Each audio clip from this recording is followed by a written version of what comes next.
Hello and welcome to Property Question Time. I'm Stephen Galpin and this is the show where you can have your property related questions answered by our team of experts. And joining me today for her first time on Property Question Time, Sonia Mann, Head of Field Sales at Roma Finance. Welcome to you. Hello. Hope you've had a good trip down. And joining Sonia is Dave Forde, who's been with us many times before. Dave's a Chartered Construction Manager and Consultant. Welcome back to you, Dave. Thanks. Good. Okay. Well, we're going to get straight on with the questioning. And Dave, you're going to go first. 5 or 6 years ago, we were all encouraged by the government to buy diesel cars. Today, that advice has changed, much to the distress of those who spent thousands on changing their car, as the government advised, including me, I think, at the time. Are developers convinced that the advice and insistence of planners to heat, cool and control the environment around our new homes has been properly thought through and tested to avoid another diesel car type fiasco? You've only got 5 minutes. I personally believe, and I'm not the only one who shares this opinion, that it hasn't been thought through at all. Now look, just from a common sense point of view, if you're building a house and there's 2 ways to build it, one that's going to let loads of heat out, you're just burning money on heating bills, and the other way is to insulate them and have energy efficiency. Of course, it makes sense to insulate your houses. But when you say, has it been thought out properly, I don't believe it has. So they've come up with this belief that there's a problem with global warming and houses and flats and buildings being energy inefficient. So that they want to rectify that. Insulation is one thing, but this thing about doing away with gas boilers, I believe it's just been a knee-jerk reaction. The government's been in a panic and said to whoever they're consulting, come up with a solution quick. And the first thing that someone said is air source heat pumps. And that's what they've gone for. And they've put a load of money into it. There's a load of propaganda in it. You remember when they brought out first electric cars and the charging, all the charging points, they were all free. I come buy a car. We'll give you $5,000 and you can have free electricity. Weren't long until the free electricity went like, now you've got to pay for it. And I don't think these air source heat pumps are the answer. There's plenty of others, and there's loads of these products to insulate houses that are being pushed now. They're very new, they're relatively new. There's not a lot of research gone into it. I absolutely guarantee you within 5 years, you'll see them being ripped out and replaced with the next thing. Well, you know, sometimes it's a matter of practicality, isn't it? I mean, we had somebody on who was very much involved with the research into all this, and he was saying that one of the nonsenses was you can spend whatever you like insulating a house, and they had 2 houses side by side, and one was clearly outperforming the other by a huge margin. And it turned out the reason the one that was poorly performing was because the guy who was living in the house smoked, so he'd open the back door, stand on the back door, having a cigarette, and of course all the heat would just go straight out. So you've got to add in the human element. You've got to add in the management, haven't you? And then on some of these new pumps and installations, they're saying that the running costs in terms of electricity, the unsociable element of the noise of some of these pumps is quite serious, isn't it? Well, it's the practicality of it. You look, if you're in a tower block, those air source heat pumps, they're a bit of kit, you know. You've got the unit, you've got the pipes and all that. If you're living in a tower block on the 15th floor and you ain't got a balcony, where's that going to go? All right, you've either got to give up a portion of your kitchen for it, or you're going to have it all up on the roof and you're going to have all pipes running down the riser. It's not been well thought out. No. Okay, well, we'll have to look for other solutions, won't we, I think? Oh, no, there are others out there, plenty of others, better ones. But just the government probably ain't, the government, their friends and family ain't got shares in companies, so you're not going to hear about them. Now then.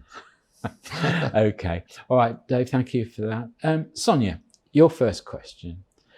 As a small developer, I've always wondered why developers' lending banks don't also offer retail mortgages on the property to potential buyers. It would seem to me that they would make double their potential profits, all secured on the building they've already shown confidence in. Seems to make sense to me. I've often wondered that. I mean, I agree with you, and I think a lot of lenders should offer that, because you're right, it's more profit for the business. However, it's not that easy. I mean, we as a lender do offer an end-to-end service. However, it currently stops at longer term finance. So we can't offer that at the moment. It may happen in the future. A lot of the product lines that the specialist lenders do offer is dependent on what funding lines they have. So lenders and funders have been a bit more conservative because of the market changing so much over the past 3 years or so, which has obviously made a lot of an issue with regards to what product lines can be offered. So the longer term finance isn't available from some specialist lenders. However, what we've found recently as a lender, when we're talking to our developers with exit strategies and they're looking at refinance, it's actually becoming a bit more easier now than it had before. So I think they are finding some lenders who are actually supportive on the longer term finance, but it is difficult with the specialist lenders at the moment. And we currently have 9 funding lines, and we're always looking to grow and get more so that we can offer more products for clients and more solutions to clients. But what I've also noticed is when there has been a bit of a sort of slowdown with refinance, so developers come to an end of a project and they now need to refinance, they're struggling to find a lender that can support, or it's taken too long to get that finance in place, we would normally reloan it. And so would a lot of other lenders. They would reloan, put it on another short-term bridge, maybe 6 months, 12 months, to give the borrower that space to then actually now go and look for another lender or change their exit strategy. So if they were thinking of refinance, but actually now, they've built 10 units, they're going to hold on to 5 as a longer-term investment, but actually they're going to sell 5 of them off, put them on the market. So it depends really, but you're right. I think there is profit to be made and lenders should be offering that service. But at the moment, it's the funding lines that sort of hold them back. Is that to a degree because even as a lender, you've got to get your money, haven't you? You've got to secure that from somewhere in the long term. And I suppose I can see the difficulty if you put up a proposition or you lend to a criteria of your senior lenders that says, okay, well, I'm lending to a single party, a developer. He's going to build this project. And now what he's asking me to do is to lend to, 15 or 20 individuals. I suppose it's a totally different type of lending from that point of view, isn't it? Yeah. And that's when you then got to think of what funding line will support that kind of lend. And so there is restrictive funding lines that we can't use for certain development projects, because if they've got JVs or they've got, other investors involved, the experience of the developer can sometimes impact the funding lines and who will actually favour that and support it. So it is difficult. And I think the market has obviously not helped, and like I said earlier, they are more conservative. Lenders are more conservative. Funding lines are, you've probably heard in the news over the past few months where some lenders have pulled out of the market. That's because their funding lines have pulled out and we can't offer this anymore, so we're going to have to pull back. We've had developers come to us as a lender and to some other lenders that I know of, and have gone to them and say, actually, you know what, I've got a development project and it's 6 months in. I had a committed facility from X lender, but I need to pay them back because they can't support my development anymore. So, we've picked up projects that are part developed and said, right, okay, let's have a look what we can do. Is it a project that we can actually help and support with? And then helped that borrower. And actually sometimes adding more money into the pot as well, because the build hasn't gone to plan. You know, costs have risen. Costs have gone up, and the labour costs, everything's can go up. And if it's a green project, which is a positive, is seen as a positive, but that comes with higher costs, doesn't it? So then there's a lot of different things that sort of come into the mix at certain points of a development project. But at the moment it's the funding lines that sort of restrict a lot of the lenders on what they can and can't do. I bet you're glad you're on the other side of the fence just building them, aren't you, Dave? Yeah. It's a lot similar. Okay, well, that's all we've got time for in this half of the show. So join me again after the break when we'll be asking Sonia and Dave more of your questions.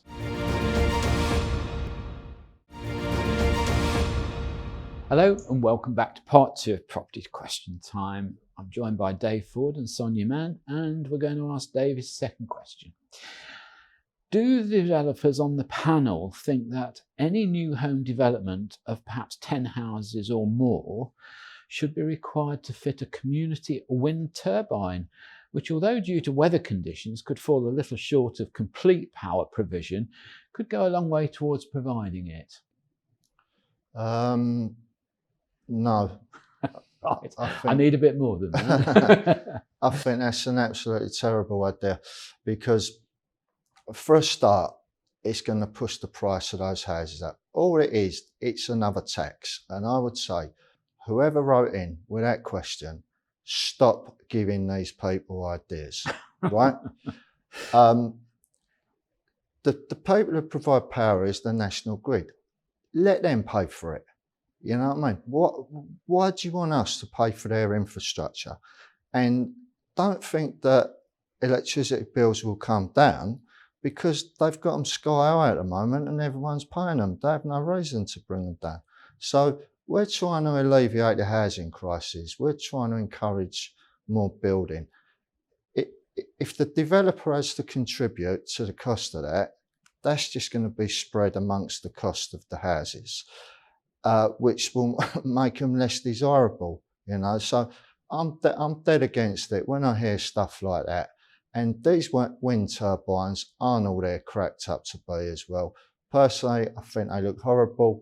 If there was a new housing estate at the end of my street, I wouldn't want to see them things. And it's not as simple as that.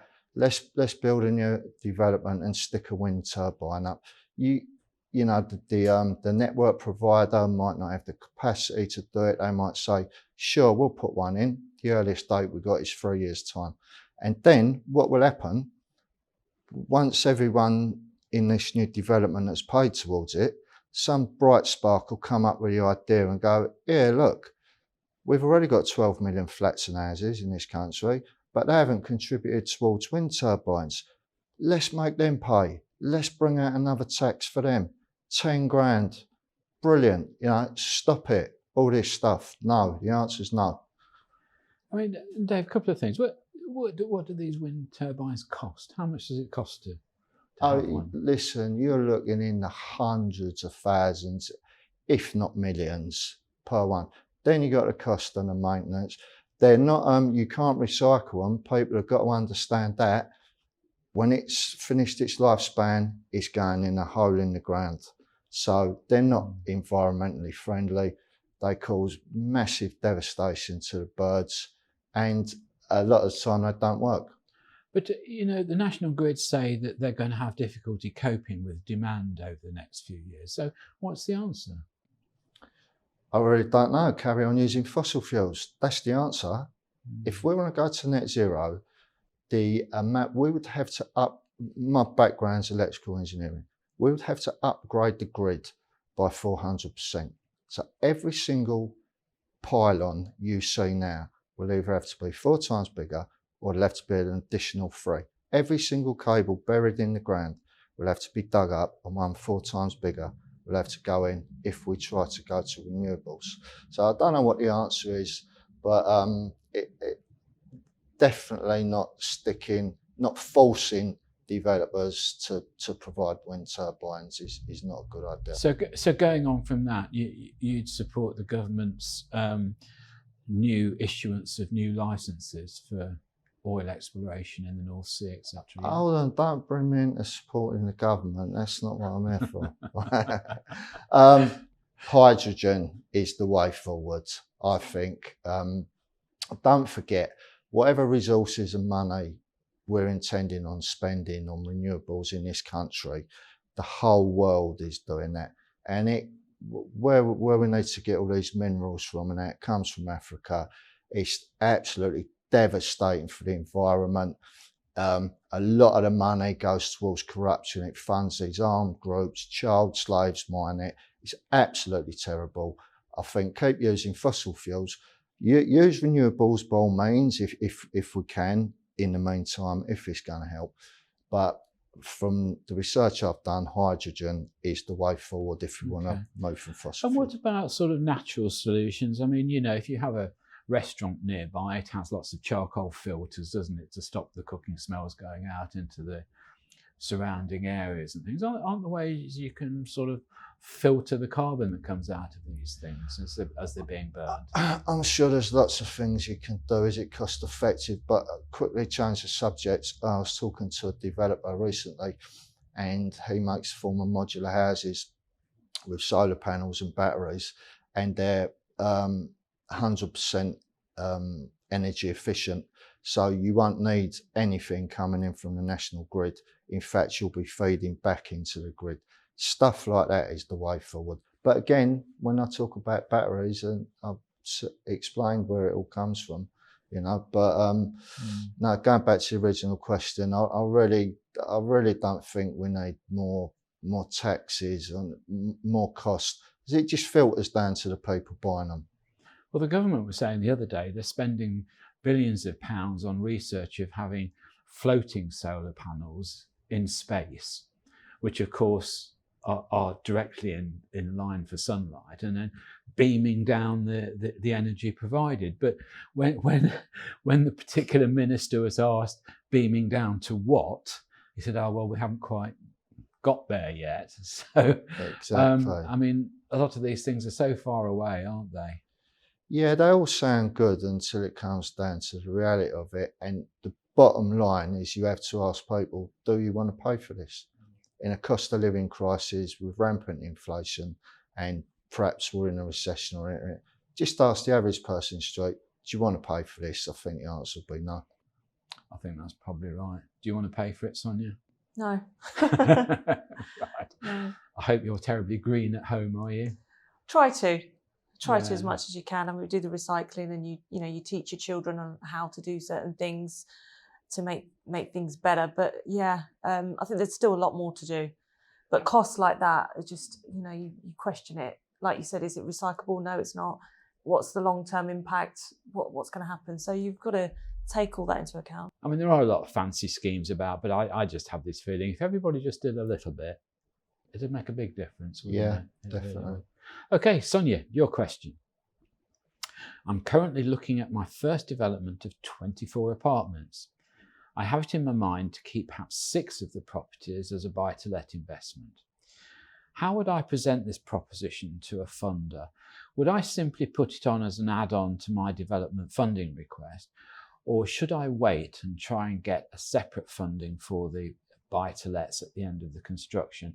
I suppose that's just a judgment really about how to approach your lender and not get the wrong answer at the beginning. Yeah.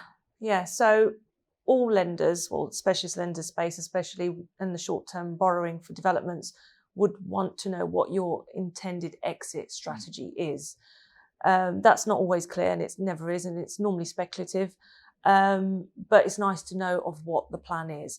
Now, that particular question and the person who's asked the question, if that's their intention at the start, saying actually I'm going to develop these sites and I'm going to retain a certain amount of them, and we know that as a lender at the beginning, it's an important thing to know, because when you look at the project and the cost of works and the profitability for the client, there might be a very small profit, or sometimes even a loss if it's a HMO, for instance. So if it's showing that there is very small profit, a lender will say, it's not for us. There's no profit in it. Look for something else. But when a client has said to us, actually, I'm going to retain some of these units and it's a long-term investment, that then is a completely different look at the project to say, right, okay, there is more profitability in that. So, there is that line of communication needs to be there at the start. So speak to your lender, tell them that actually this is my strategy, this is what I'm thinking of doing. Speak to long-term lenders at the start to look at what the market's like. Can that person actually get funding fairly easily from another lender as a longer-term finance for the buy-to-lets? What is the local market looking like in the area? So once you've done, as a borrower, you've done your due diligence, and then you've approached your broker or a lender directly, and you can say, look, I've had a look at this and I've done all my research and this is what I plan to do. It will then give that lender more confidence in the developer themselves and happy to fund a project.